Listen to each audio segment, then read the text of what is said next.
ہم بات کریں صدقہ فطر ادا کرنا، ہر مرد اور عورت مسلمان پر فرض ہے، چاہے ان پر باقاعدہ زکوٰۃ ادا کرنا ضروری ہو یا نہ ہو۔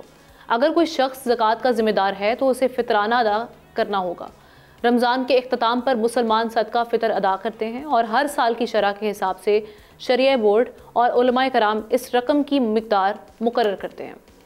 اسلامی نظریاتی کونسل نے صدقہ فطر و فدیہ صوم کا نصاب جاری کر دیے۔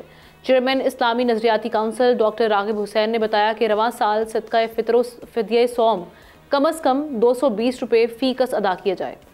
نصاب کے تحت گندم کے حساب سے 220 روپے، جو کے حساب سے 450 روپے اور کھجور کے حساب سے 1650 روپے صدقہ فطر و فدیہ صوم ادا کیا جائے، جبکہ کشمش کے حساب سے اگر ہم بات کریں تو 2500 روپے، منکا کے حساب سے 5000 روپے صدقہ فطر و صوم ادا کرنا ہوگا۔